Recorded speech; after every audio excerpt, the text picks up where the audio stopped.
Witam wszystkich w odcinku poświęconym wykończeniu boazerii.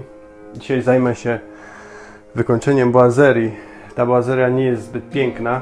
To jest świerkowa szalówka, dosyć szeroka.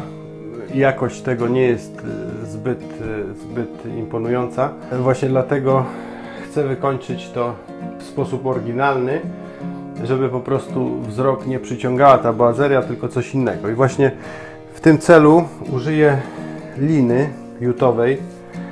Akurat ta lina przywędrowała z Norwegii.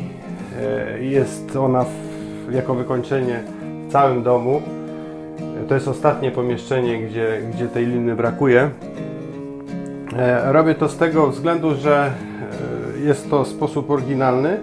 Komponuje się świetnie. Tworzy bardzo dobre przejście między drewnem a elementami białymi z płyty gipsowej. Teraz zaprezentuję Wam to, co jest potrzebne do użycia tego. Jest potrzebna tratwa, są potrzebne zszywki, to znaczy sztyfty, gwoździe sztyfty, pistolet pneumatyczny do sztyftów, nóż ostry i kawałek drewienka, żeby obcinać końcówki. Taki sznur można kupić, on nie jest drogi w sklepach internetowych. Teraz przystąpię do montażu tego. Zacznę od sufitu i później polecimy boki.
Teraz zbliżamy się do końca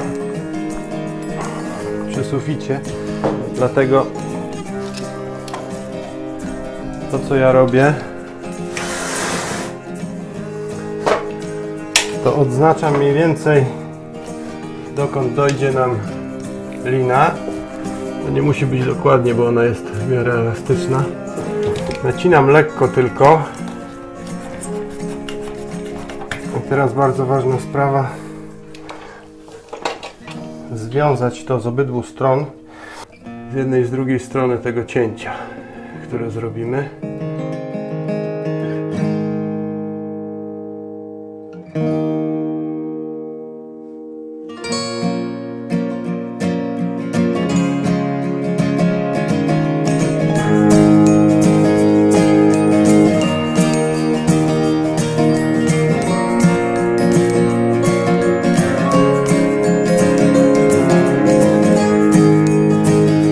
Dotarłem do końca.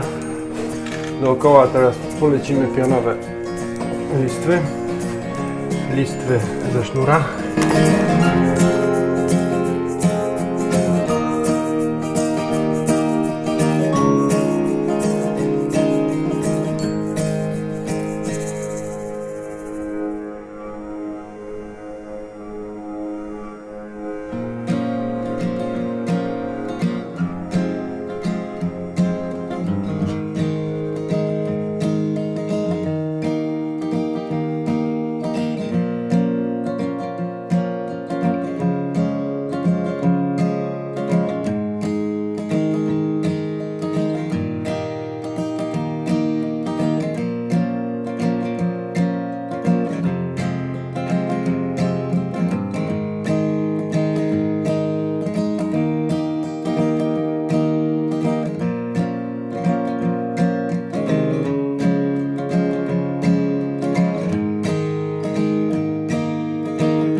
O! Nie, żartowałem.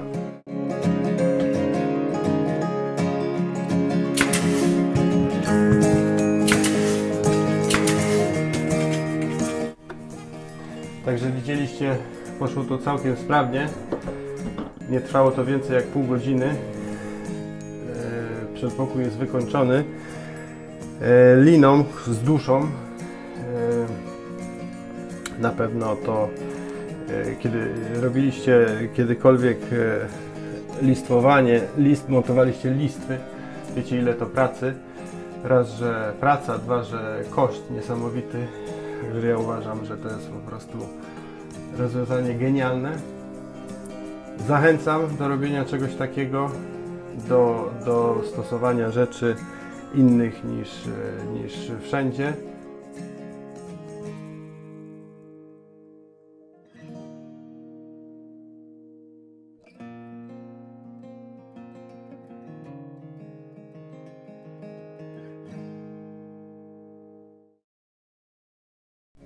Dziękuję dla wytrwałych za obejrzenie filmu do końca i przypominam o subskrypcji mojego kanału, ponieważ to pomaga w jego rozwoju. Do zobaczenia w następnym epizodzie.